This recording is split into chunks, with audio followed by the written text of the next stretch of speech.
Shalom, salam jumpa kembali saudara-saudari yang dikasihi Yesus Kristus. Pada saat ini kita sudah sampai pada hari Kamis tanggal 11 Januari 2024. Sebelum kita mendengarkan firman Tuhan, mari terlebih dahulu kita berdoa. Terpuji Engkau Bapa yang Maha Pengasih, yang senantiasa menuntun perjalanan hidup kami.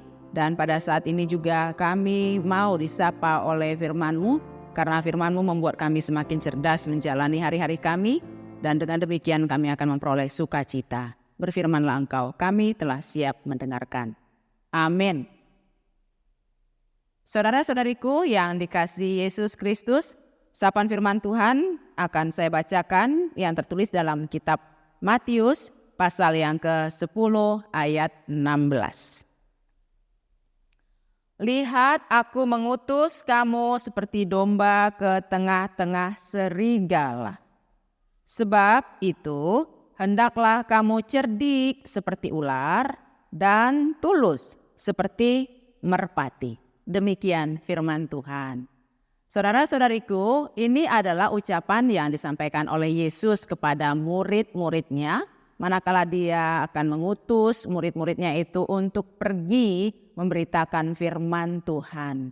Namun kepada para murid diberikan peringatan agar mereka jangan menjadi orang yang tidak menggunakan akal, tidak menggunakan pikiran, tidak menggunakan logika. Sementara itu juga seiring dengan perintah Tuhan agar para murid menggunakan akal, pikiran, dan logikanya, Tuhan juga mengingatkan supaya mereka menggunakan hatinya.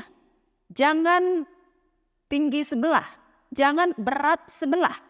Jangan hanya menggunakan perasaan saja dalam memberitakan firman Tuhan. Sebaliknya, jangan hanya menggunakan logika saja. Perlu ada keseimbangan. Di sini Yesus menggunakan dua simbol hewan.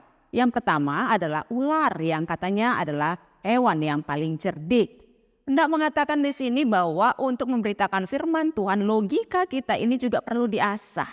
Kita jangan menerima pengajaran-pengajaran yang ada di sekitar kita, entah itu melalui literatur, tulisan-tulisan yang ada di buku, atau yang ada di Google, atau yang ada di sosial media tanpa menggunakan nalar yang sehat. Kecerdikan itu menggunakan otak. Oleh sebab itu otak kita ini juga, pikiran kita ini juga perlu diasah supaya kita jangan salah dalam mengartikan firman Tuhan.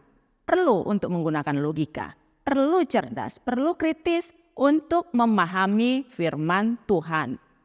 Selebihnya juga, seiring dengan itu, perlu juga hati yang berbicara.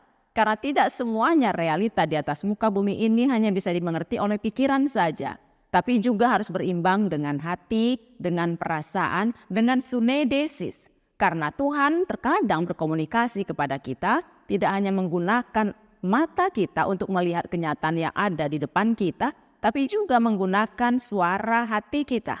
Maka kita juga perlu mengasah hati kita supaya kita paham apa maksud Tuhan yang tidak bisa kita mengerti dengan pikiran, dengan logika, dengan mata indera.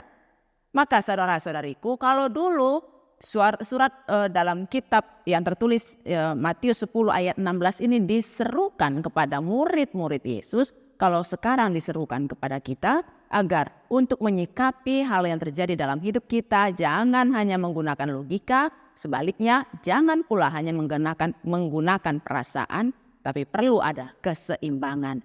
Maka bagaimana caranya? Bagaimana cara untuk bisa mengerti firman Tuhan secara berimbang? Yaitu rajinlah untuk mendengarkan firman Tuhan. Kalau Martin Luther mengatakan ada 3 supaya kita bisa cerdas, supaya juga kita bisa memperoleh keselamatan, yaitu sola scriptura. Ini sangat perlu sekali, yaitu membaca scripture atau membaca literatur atau membaca Alkitab.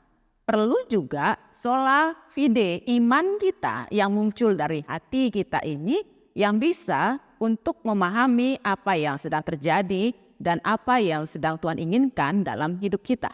Dan yang tidak bisa terlupakan juga adalah yang ketiga, yaitu sola gratia atau berkat yang Tuhan berikan untuk memampukan kita memahami apa yang harus kita lakukan.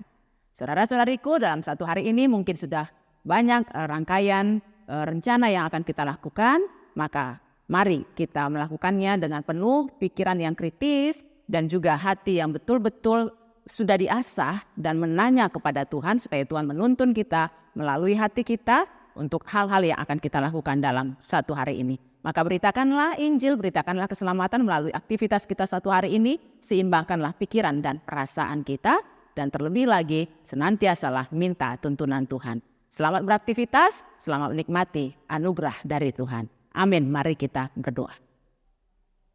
Terima kasih Tuhan, Kau berikan akal, pikiran, dan perasaan bagi kami.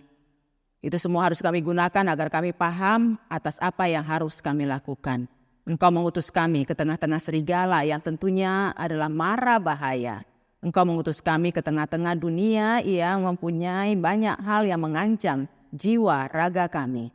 Maka melalui firman yang sudah Kau ingatkan kepada kami, hendaklah kami menyikapi semua kenyataan yang harus kami jalani dengan mengimbangi pikiran dan perasaan kami, supaya kami tidak terjebak dengan ketajaman logika kami yang sangat terbatas, dan kami juga tidak terjebak dengan perasaan kami yang terkadang tidak masuk dalam nalar atau logika.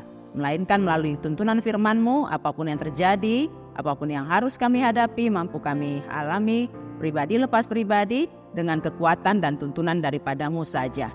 Kendalikanlah Tuhan hati kami, kendalikanlah juga pikiran kami. Dalam Yesus kami serahkan hidup kami. Amin. Anugerah Tuhan kita Yesus Kristus dan kasih setia Allah Bapa serta persekutuan dengan Roh Kudus kiranya menyertai dan memberkati kamu sekalian. Amin.